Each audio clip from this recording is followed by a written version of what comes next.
Imagine playing this character, if you will. You are someone who jumps first into your sparkling mech suit and jumps next into the middle of a group of bad guys, throwing out taunts and debuffs, making it hard for them to do much damage to really anyone, while protecting and buffing your allies, keeping them out of harm's way, while your enemies struggle in vain to put even a dent in your fabulous shining armor. Sound fun? If so, you're gonna love today's build. Welcome to D4.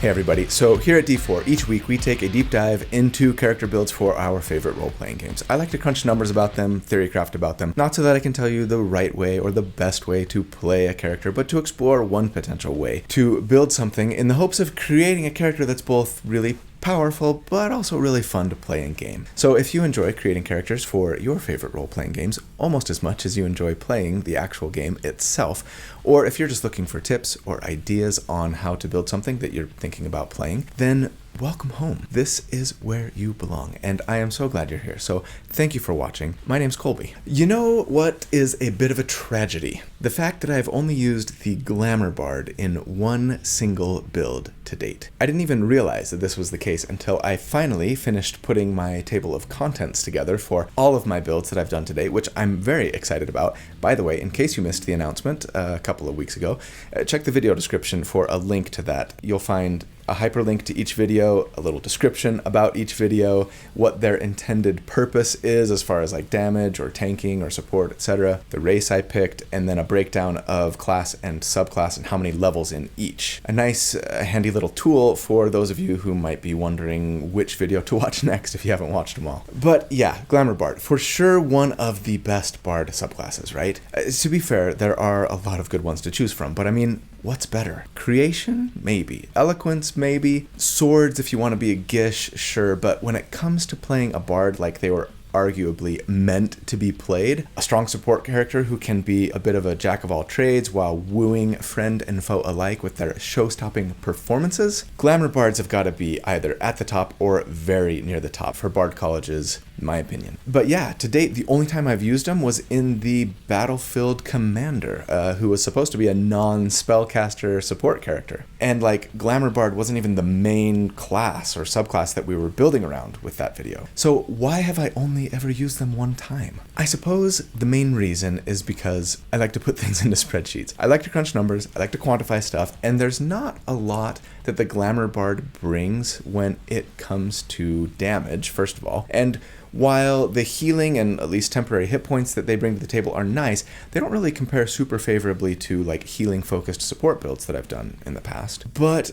what about if we built them as a tank? I mean, getting you and your allies some temporary hit points, potentially multiple times per combat encounter, is a pretty great way to improve both your allies' survivability and your own as well. And that's sort of the purpose of being a tank, right? If we can find some interesting ways to multi-class this character, pick the right spells, pick the right feats, I think we could make a pretty fantastic tank build with this Bard. Not only that, but it has been a hot minute since I've done a tank build.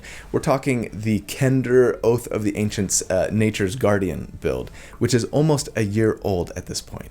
Dang. That was the last tank I did. So yeah, that's what we're going to do with our most beautiful Bard today. Turn them into an enthralling, captivating force on the battlefield, whose enemies can't help but fear or be in awe of them, maybe both. And so, I proudly present D&D build number 169, the Queen of Tanks, the Shimmering Sentinel, the Gleaming Protector, the Mecha Bard, the Showstopper, the Bard in Shining Armor?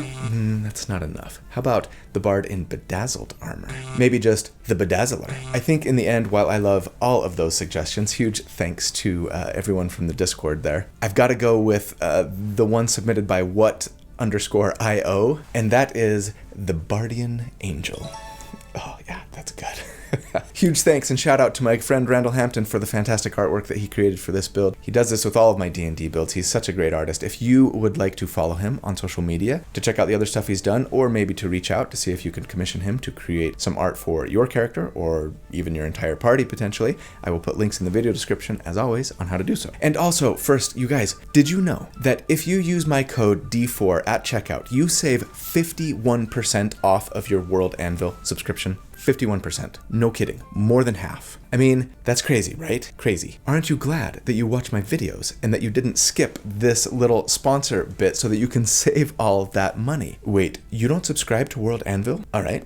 Let me tell you what you've been missing. World Anvil is basically the best software out there for both GMs to build their homebrew world and for players to interact seamlessly with that world. For world builders, DMs, GMs, World Anvil supports over 45 role-playing game systems, including D&D and Pathfinder, as well as dozens more. It will even help you integrate your own gaming system if you've homebrewed something to work with their software. World Anvil makes it really easy to create wiki-style presentations of your world and your writing so that you can easily keep track of everything you build. They also have the best interactive map builder in the industry that you can customize like mad, and even Chronicles that combine timelines with those maps so that you can plot and keep track of what happened, where it happened, when it happened in your world. And that includes whether like before your campaign started, your world's backstory, or while your campaign has been going on. Presenting information to your players has never been easier. And yeah, players, World Anvil is for you too, not just GMs. It not only makes it easier than ever to access everything that your GM wants you to know about their world and their campaign, but you can even build your character right from within World Anvil's site, regardless of the setting or system that your game is taking place in. So you can keep your character sheet, your backstory, your journal entries, your session notes, all in one place, where all of the info that you need about your GM's world is already stored, right? And is just a click away. So please, if you haven't yet, do yourself a favor and check out World Anvil. Sign up for a free account, if nothing else, to see what you might be missing. When you do, I would appreciate it if you would use this URL here so that they know I sent you. I'll put a link in the video description as well, of course, and in the pinned comment. And again, if you get a yearly subscription, which I bet you'll want to do, use the code D4 at checkout, save over half on your annual subscription. So generous. Huge thanks to World Anvil for sponsoring the video. Love you guys, and let's jump into the build. All right. At level 1 for our starting class. Okay, here's the thing.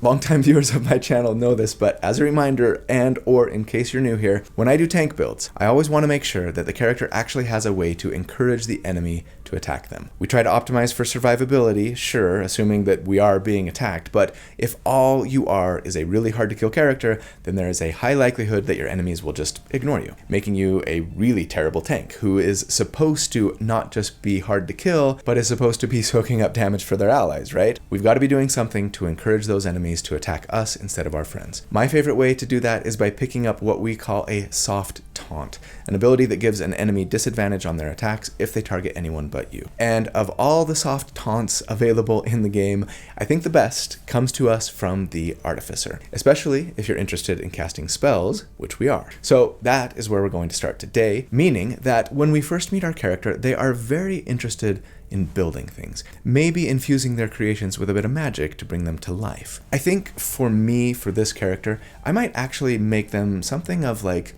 an ugly duckling. They dream of being on stage or like captivating an audience or maybe striking fear into the heart of their enemies, but they've got a little shyness complex, or maybe they're self-conscious about the way they look, or are just filled with overpowering self-doubt for whatever reason. And so they tend to lock themselves in their room because their clockwork or otherwise tinkered creations that they build, well, they don't judge, they don't ridicule, they don't condemn. Maybe, just maybe, we can find a way to hide behind our creations, masking ourselves in a way that will let us live out our performative fantasy without the fear that comes from being known or seen. Mechanically, of course, we've got great reasons for starting Artificer, not just for the soft taunt that we'll get to in a bit, but also for armor proficiencies and constitution saving throw proficiency, which will help out a lot with our concentration checks. In addition, Artificers are half casters, meaning that our spell slot progression won't be hampered quite so much once we get to those Bardian bard levels, right? As it would have been had we gone, say, fighter. As for our race, we're going to go with the Shadar Kai here. And this has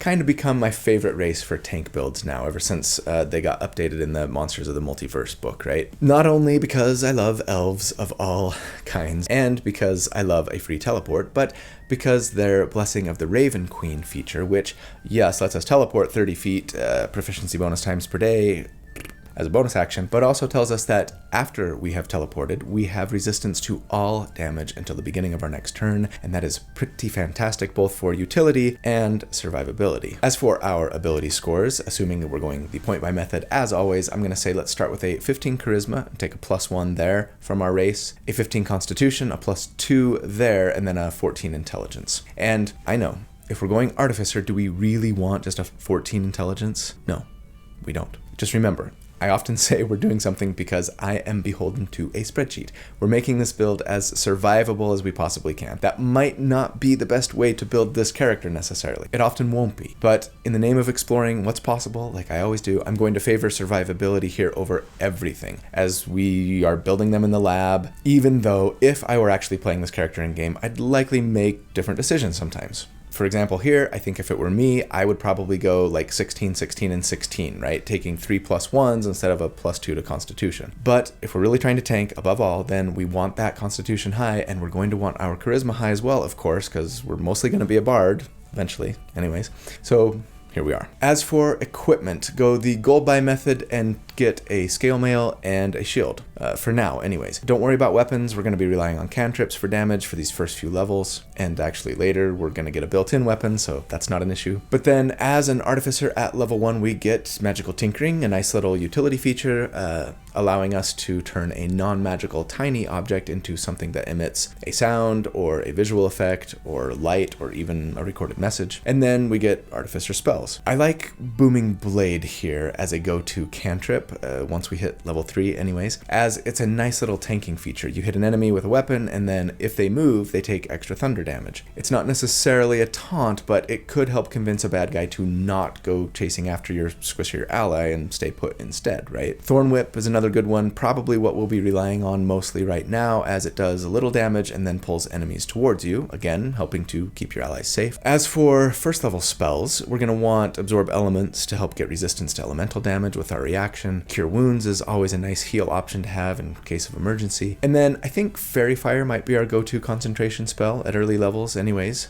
to potentially give allies advantage on attacks against enemies who fail their save against it. Okay, really quick, before going any further, let me give a quick shout out and thank you to my channel members. You guys, I could not do this without you. Thank you so much for your support. And everybody else, I mean, if you're interested in checking it out, there's a little button down there that says join. It'll tell you about the perks you can get by being a member. It's similar to Patreon, but it's just built in with YouTube, right? A couple of bucks a month will get you access to the library of write-ups that I create for each of these builds so that you can recreate them without having to rewatch the video or take notes, right? Little more will get you access to Discord server and even access to our live monthly Q&A hangout sessions that we do. But if you're not interested in joining as a member, that's okay.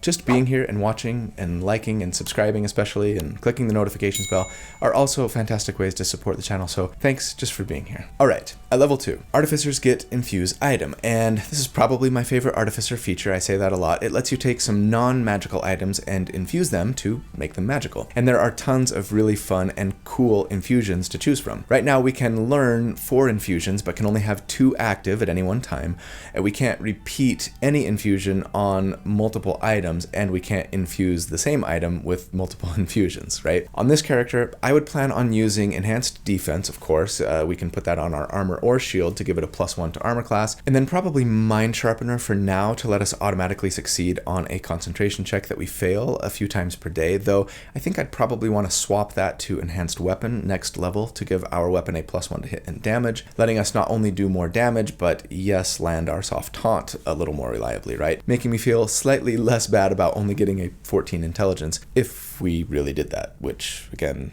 I wouldn't. Okay, at level 3, artificers get the right tool for the job. This lets you magically create a set of artisan's tools. Hopefully that comes in handy for you at some point. And then we get our artificer subclass, our artificer specialist.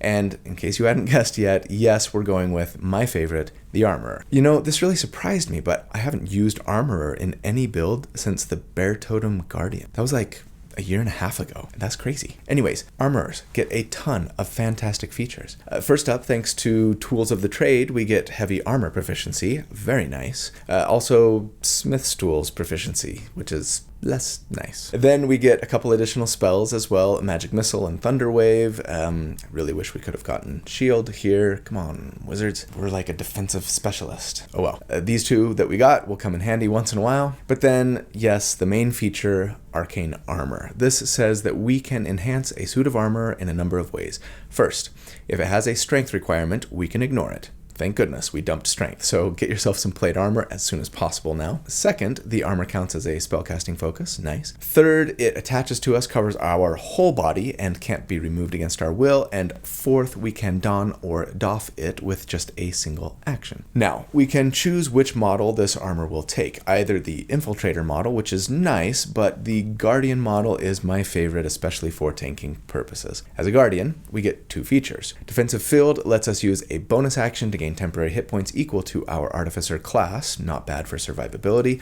We can do this proficiency bonus times per day. And then the most important reason we're here, Thunder Gauntlets, which says that the gauntlets of our armor become a simple weapon for us that we are proficient in. It uses our intelligence modifier to hit and damage, hence the importance of a good intelligence score and why I'd probably have started with a 16 intelligence if I were playing this character in game. And if we punch someone with it, it deals a d8 of thunder damage, and we get to apply that soft taunt we've been discussing, meaning that the enemy we hit has disadvantage on attacks against anyone other than you until your next turn. So at level 4, with our survivability and taunt in a good place, I think it's finally time to start taking some Bard levels. So yeah, we'd be a Bard 1, and I think at this point in our character's career, it's like we finally, with lots of practice, study, trial and error, managed to create our pièce de résistance, this magical suit of armor that can totally hide our identity from the world, granting us not only additional power, but also letting us safely conceal ourselves so that we can be the fabulous showstopper we've always longed to be, but never quite had the courage to become. Time to get out there and break a leg. So, as a Bard 1 then, we get Bardic Inspiration, of course, letting us, as a bonus action and charisma modifier times per day, inspire our allies, giving them a d6 for now to be used in the next 10 minutes to enhance an attack, a saving throw, or ability check of their choice. And then we get Bard spells too. I would go with Vicious Mockery because you have to go with Vicious Mockery. If you insult someone with an action, and if they fail a save, they take a little damage, and they have disadvantage on their next attack. Nice way to keep your allies safe, actually, though I like our soft taunt better. But yeah, Healing Word, it's better heal than Cure Wounds since you can use it from range and with a bonus action, right? Dissonant Whispers is nice to do some damage and potentially force an enemy to run away, again, helping protect your allies. And I might consider using a different spell for concentration now as well. Bane is nice in that it lowers the attack rolls and saving throws by a d4 if the enemy fails a charisma save against it, something they're fairly likely to do. Not many enemies in 5e have a good charisma save bonus, right? And yeah, lowering your enemy's hit chance, nice way to protect your allies. Heroism is a nice way to protect an ally too, in that it gives one ally some temporary hit points every round, though we'll be able to do that a little more reliably ourselves shortly without using a spell. Hideous Laughter is a great single target control option. Anyways, lots of good spells to choose from. Pick wisely. At level 5, we would be a Bard 2, meaning we get Jack of all trades, letting us add half of our proficiency bonus to any ability check that doesn't already include our proficiency bonus. Super handy. And then Song of Rest, which lets us add a d6 in healing during a short rest to any ally who spends hit dice to heal. Not a bad little bump. And then I always forget Magical Inspiration. It's an optional thing we got from Tasha's Cauldron of Everything. I probably forget it because it's hard to imagine actually using a Bardic Inspiration for this. But maybe once our inspirations reset on a short rest and we're just about to take one. Anyways, it just says that if a creature with an inspiration of ours casts a heal spell, they can enhance the hit points healed with the Bardic Inspiration die. Healers, please don't do this. unless you've got a really good reason for it, or you truly have nothing else you think you'll be spending an inspiration on before it expires, right? After which your bard friend will probably never give you inspiration again. No, don't be stingy, bards. Healers need some inspiration too, but they should be using them for saving throws. At level 6, we would be a Bard 3, meaning we get expertise, letting us double our proficiency bonus in 2 skills that we are proficient in. Super great, but nothing necessarily stands out for me here as far as like improving our tanking, right? I'd probably take Perception because you just use it so dang often, and then maybe Performance or Persuasion. You're a Bard, after all, and would make a decent face for the party, despite your inherent shyness. Just keep your bedazzled helmet on. You'll be fine. You got this. But then we get our Bard College here, our Bard subclass, and as we've said, yes, we're going Glamour Bard. Glamour Bards are super awesome. They use their magic to delight and captivate others and are regarded with a mixture of awe and fear, as per Wizards of the Coast. We get a couple of nice features here at this level. First, enthralling performance. This says that if we perform for at least a minute, we can attempt to inspire wonder in our audience.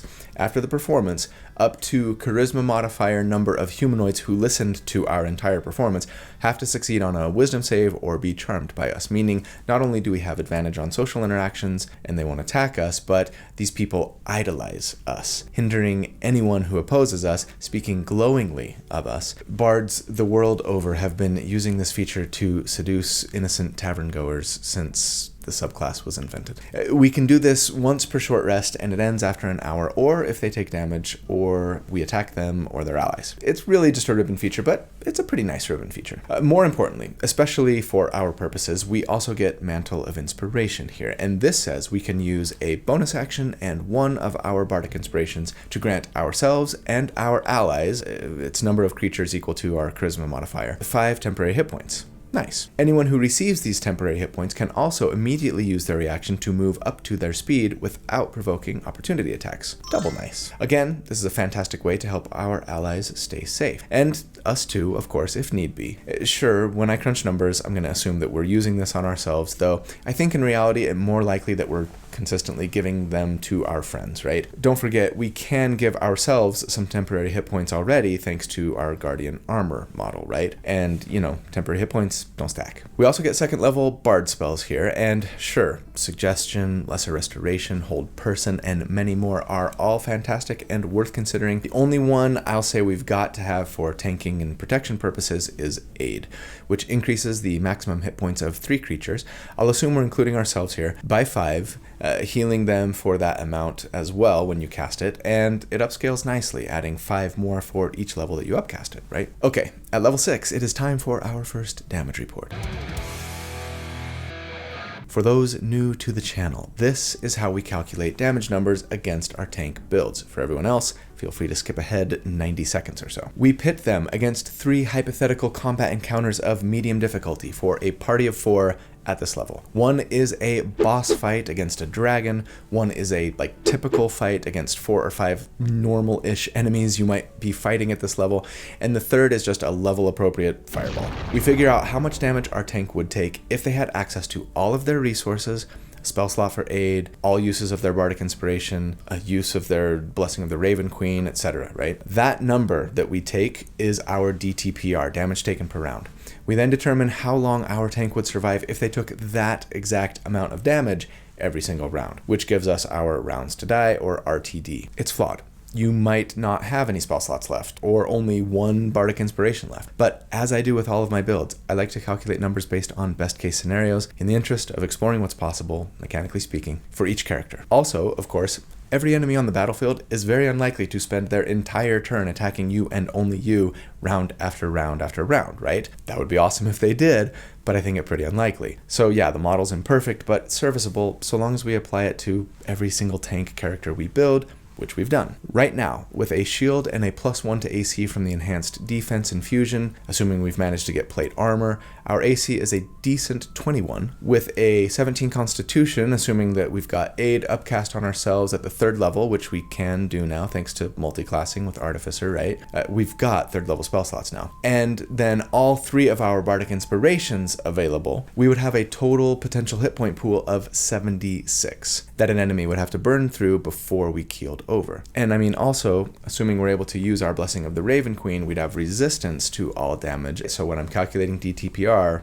keep that in mind. Now, again, and as always, we're talking best case scenario for damage taken in a round, then calculating how long we'd survive at that level of damage. It's not really an attempt to figure out how long it would take this character to actually die in this fight, because we're working in a vacuum, right? Working in a lab, not an actual combat encounter. Okay, for our boss fight then, which is a young white dragon at this level, if they did nothing but bite and claw at us, we would take 8 damage per round, and at that rate, we would survive for 10 rounds before we died. The typical fight was against 4 berserkers, and our DTPR there was 5, and our RTD was 15, and then against a DC 14 level 3 fireball, we would take 12 damage per round on average, and at that rate, we would survive for 7 rounds. And compared to the survivability of other tank builds I've done to date, that's not bad. Kind of near the bottom of tier 1, so hey, we're hanging in there with some decent survivability, not to mention doing a pretty bang up job of helping to keep our allies safe as well,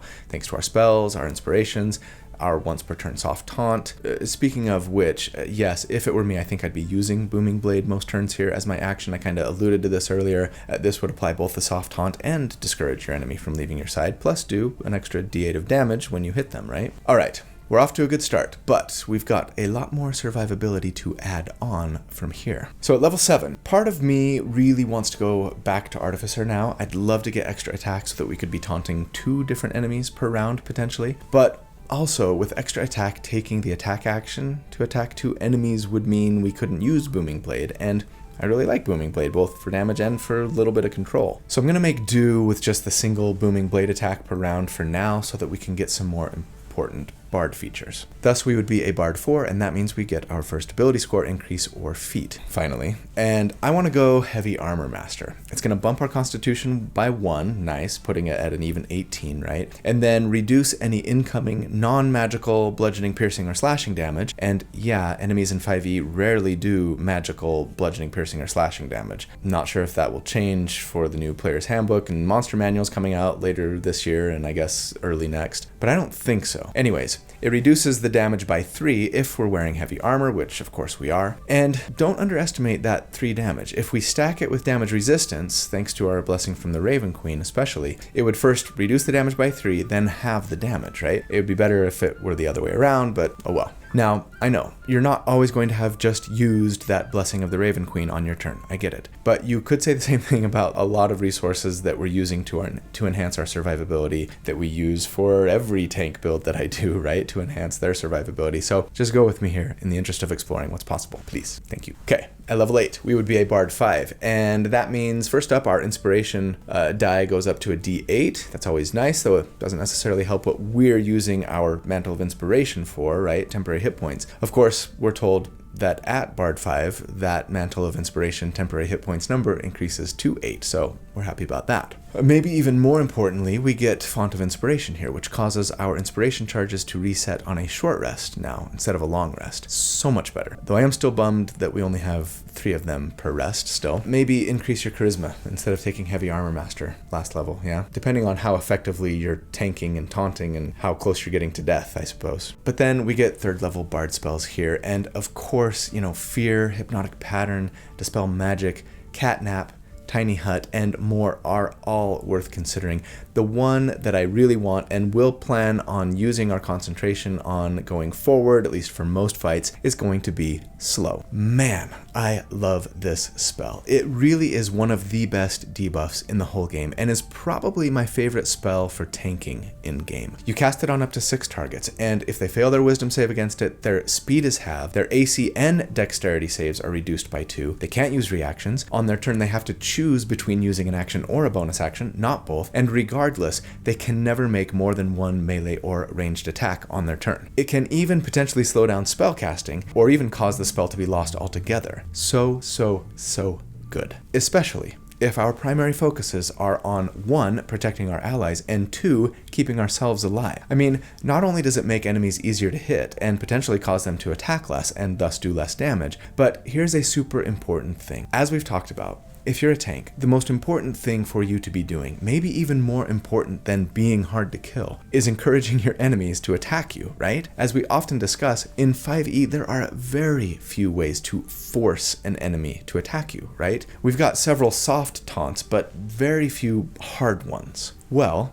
one of the very best ways to encourage enemies to attack you in this game is to be concentrating on a devastating spell. They're going to want to try and disrupt that. Even if you're generally tough to hit and hard to kill, if you're also hampering just about everything a group of enemies is doing on the battlefield and making them die more quickly too, you better believe that those enemies, if they have any intelligence at all, are going to be highly motivated to attack you so they can actually function as normal. I'd probably argue that concentrating on slow, debilitating a bunch of baddies is a much more effective way to taunt them than even our Thunder Gauntlet and Booming Blade attacks. Level 9.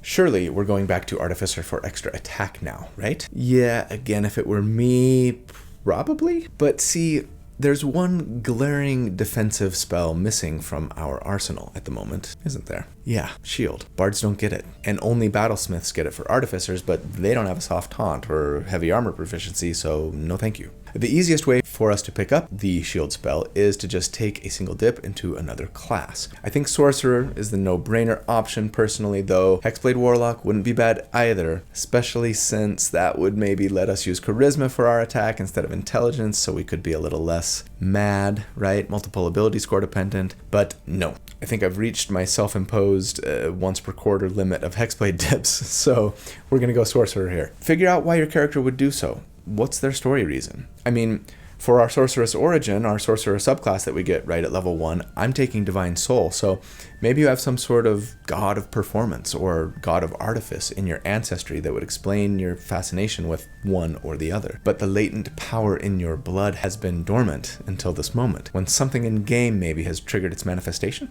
I'm not sure, but Divine Soul is great. It essentially gives us access to both the Sorcerer and Cleric spell lists thanks to the Divine Magic feature, but the real reason I wanted this subclass was because of the Favored by the Gods feature, which lets us, once per short rest, add a 2d4 to a failed check or save. And I mean, it's important for us to hit if we want to soft taunt, and our dexterity saving throws are absolute trash at the moment. They're a -1, so maybe this would make our fireball damage I calculate for look a little better? Oh, but by the way, don't use Favorite of the Gods to make a save against Fireball, unless it's going to mean the difference between life and death. Save it for something more important, please. Right, we also get Sorcerer spells here, and Cleric spells, I suppose, too. And yes, like I said, we're here for shield. This lets us use a reaction to increase our AC by 5 when we get hit, and that lasts until the beginning of our next turn.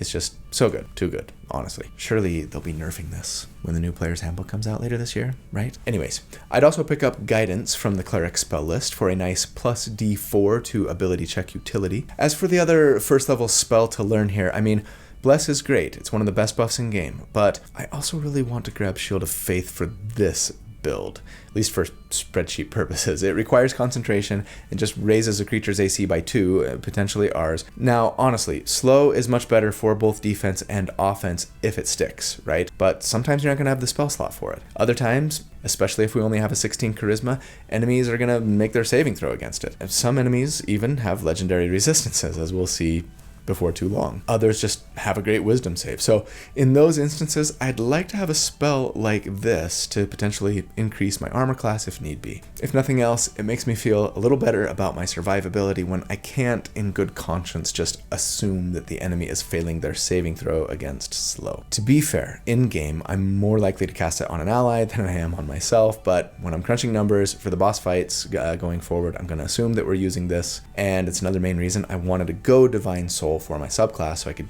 get access to this spell. Speaking of, at level 9, it is time for our next damage report.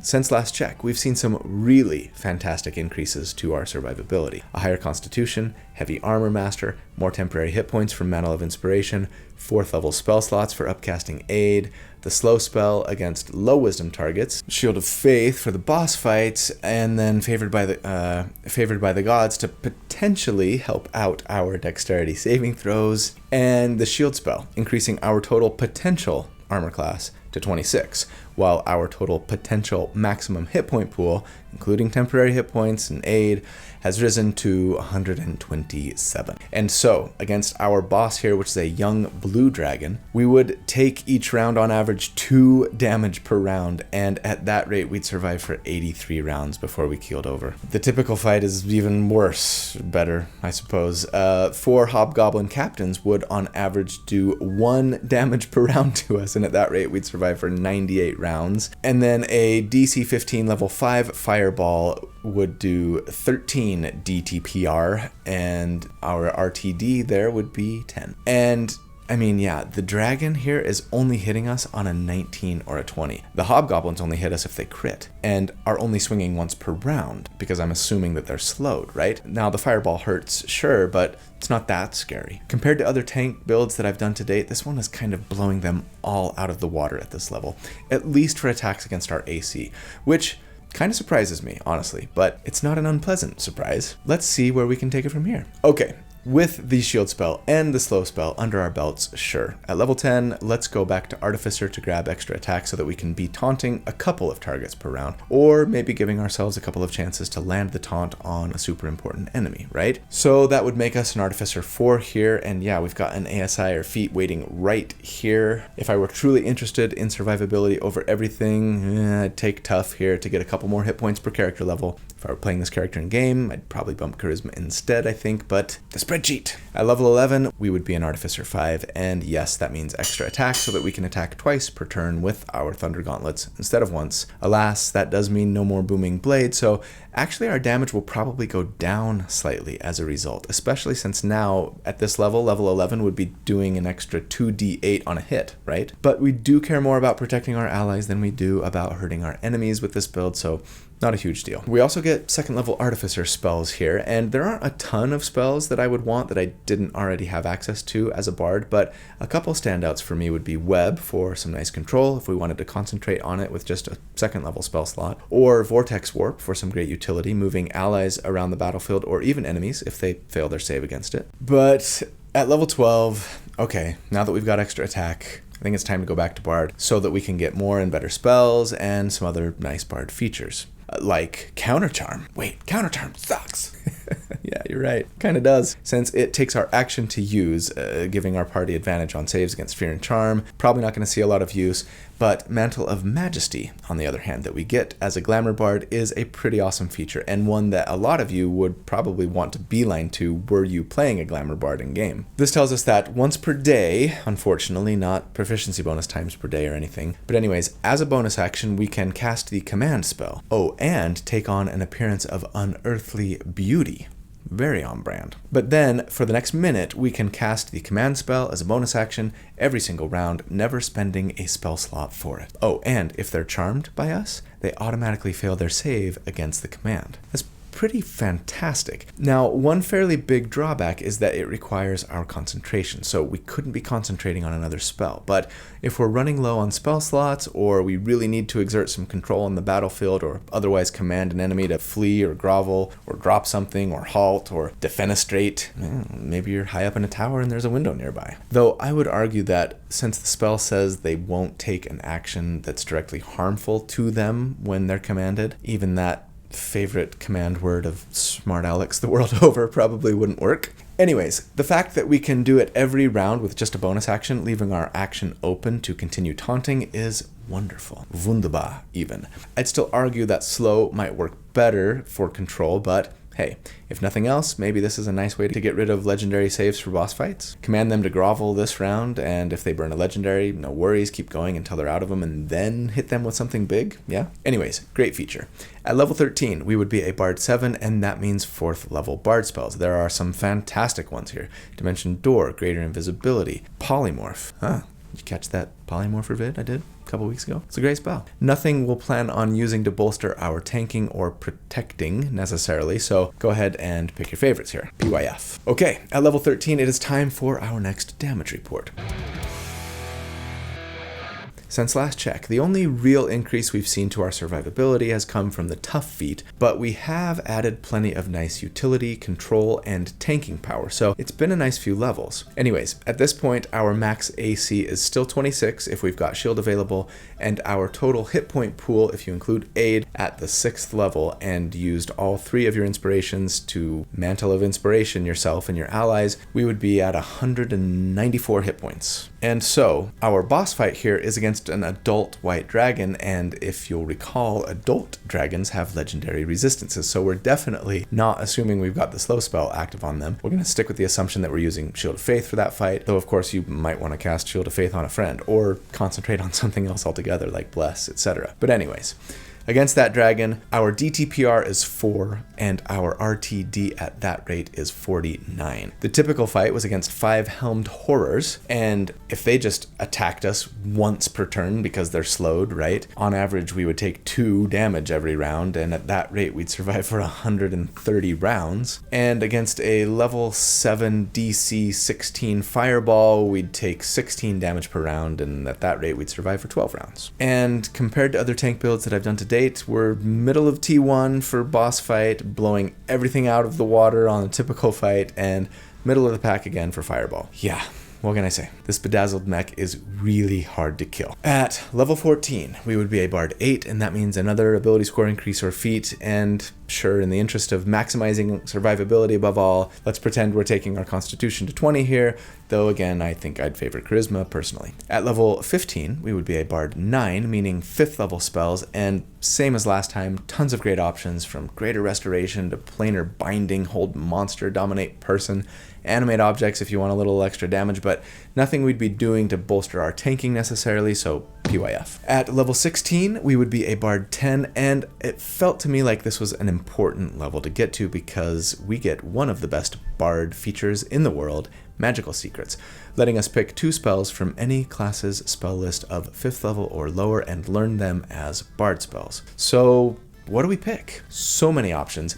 I think if I'm truly trying to be like the best tank I can be and protect my allies above all, one of those spell choices has got to be Warding Bond. It's one of the best tanking spells in game because while sure it's very difficult to force an enemy to attack you rather than your ally, if our purpose is to take hits instead of our friends, well, this spell lets you increase an ally's armor class and saves by 1, and then anytime they take damage, lets them take half and you take half. Sounds like exactly the kind of thing we should be doing, right? Now it only lasts for an hour, which makes it a little tricky to time sometimes. And yeah, it's not worth using on someone who has resistance to damage already, since the reason they're only taking half damage is because you're giving them resistance to damage with this spell. But yeah, I think I'd probably plan on casting this on my squishiest ally like all of the time with this character. As for the other option, I mean, part of me wants to say Wall of Force, duh. But there are other ones worth considering too. If we really wanted to just be the best tank we could be, I'd probably say go with Haste here. Like Shield of Faith, it increases our armor class by 2, but then also raises our dexterity saves by 2, doubles our move speed, gives us an extra attack per turn to try and taunt another enemy, right? It's just a really solid buff. Let's pretend we took it, and then we're going to use it now against both the boss and the fireball, though we're going to stick with slow for like the typical encounter. Also of note, the temporary hit points from Mantle of Inspiration gets a bump here to 11. The more hit points, the merrier. And then finally for us at level 17, our final level. I know this sounds silly, but the spreadsheet says that a level of fighter is going to do more for our survivability than Bard 11. I know, you totally shouldn't do that. 6th level spells are awesome. Mass Suggestion, Hero's Feast. But yeah, Fighters 1 gets us, among other things, a fighting style, and we could take the defense fighting style and increase our armor class by 1. I mean, honestly, going Fighter 1 isn't a terrible move if you were to take the Interception fighting style instead, I think. Reducing damage to a nearby ally with your reaction every round by a d10 plus our proficiency bonus is a pretty, tanky thing to be doing. But yeah, beholden to the spreadsheet, so I'm going to selfishly bump my AC by 1. You do something smarter. All right, time for our final damage report. Since last check, we have foolishly bumped our AC by 1, increased our temporary hit points for each use of Mantle of Inspiration, capped our Constitution score, and generally made ourselves a better tank, utility expert, and support character via our spells and other features. Oh, and we even potentially got a little better versus dexterity saves, thanks to haste as well. At this point, we would be sitting at a 27 armor class if we used shield, 29 if we were hasted, right, instead of using slow. And our total hit point pool with aid cast as a 7th level spell and 33 total temporary hit points from Mantle of Inspiration would be 270. And so, against our boss fight here, which would be an adult red dragon, our DTPR would be 8 and our RTD would be 36. The typical fight here was against 5 earth elementals, and the damage that they would do to us, if they all just attacked us in a round, would be 3, and at that rate we'd survive for 87 rounds. And against a not fireball, we're 9th level spells here, Meteor Swarm, which does 40d6 of damage to us. Thanks to resistance, we'd take 52 damage in a round, and at that rate we'd survive for 6 rounds. By the way, probably don't want to have haste going if we think it likely that we're going to be hit by a meteor swarm, because we're totally failing our concentration save there. Unless we had Mind Sharpener from Artificer, right? But yeah, losing concentration on haste, very bad. Incapacitated for a round. Anyways, similar to last time here, compared to other tank builds at this level, we are mid-tier 1 against the dragon, destroying everyone against those elementals, and then middle of the pack again against Meteor Swarm. So, what does it all mean? Let's discuss with some final thoughts. The tier score here, if you just take the rounds to die at each of the damage reports for each of the fights, right, and just average them all into one big number, we end up with a 45. Meaning we have got a new highest rated tank build. Yeah, that beats out the previous frontrunner, the Divine Protector, the Cleric tank, by over 10%. But okay, I mean, is this really like the best tank I've ever built? You could argue yes, but let's take a step back for a second. To be fair, a big part of the reason why this build performs so well on the spreadsheets is more due to a combination of all the best tanking features in the game used in one character, right? Heavy Armor Master, Heavy Armor, the Shield spell, the Slow spell, Resistance to damage. Those things are really all more important than like anything we get from Glamour Bard necessarily, right? I mean, some of that comes from power creep, the Shatter Kai, right? Some of it is because I really only discovered just how good Slow is on these tank builds relatively recently. I should have been using it a long time ago when crunching numbers. And while, sure, the resistance to all damage we get from Blessing of the Raven Queen is great, you can really only do that a few times per day. While a Raging Bear Totem Barbarian, on the other hand, just kind of has it all the time, every single round, right? As long as they've got rage anyways. Of course, those Bear Totem Barbarians don't get the benefit of Heavy Armor or Heavy Armor Master if they're raging, so yeah, I mean, there's give and take. They can't cast spells, but we just need to make sure that we're taking these kinda useful but assembled in a lab numbers with a big grain of salt. That's all. With all of that said, however, again, like I asked you to at the beginning, imagine playing this character. You jump into your suit of armor, there's probably lights sparkling and music playing when you go into combat,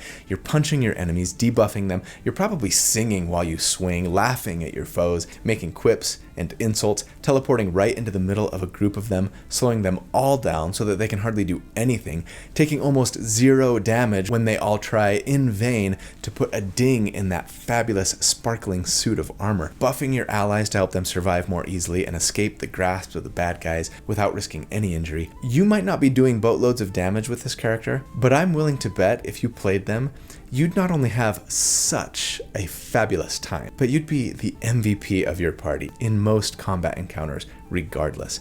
And that, in and of itself, can be a ton of fun too. So I certainly hope you get to try them out sometime in game, but that is the build for the week. I love you guys. Thank you so much for all that you do for me, for this channel. You are the best. I hope you have a fantastic day today and a really great week. And if you don't, I hope that you'll hang in there. I believe in you. I hope that you will do good and be kind and stay safe, and that I see you again very soon. But until then, take care. Bye.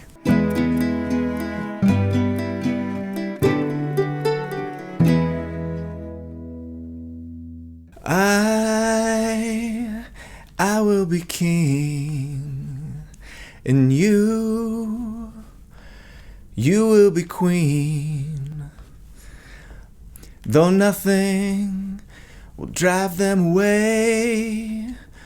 We can be heroes just for one day.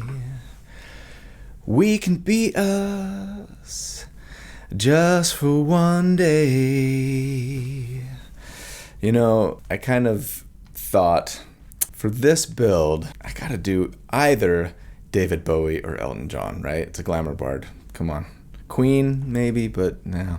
I opted for Bowie. I'm not, admittedly, the world's biggest David Bowie fan, but I do appreciate him, and that, for sure, is my favorite song. And I mean, come on, you're a tank. Totally a hero.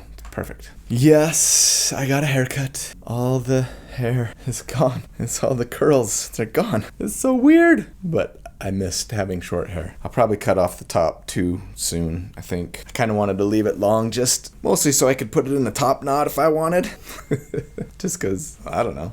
Maybe I want to relive the 2010s, okay? I never did have hair long enough to do a top knot. All right, let's get this party started. And it is going to be a party.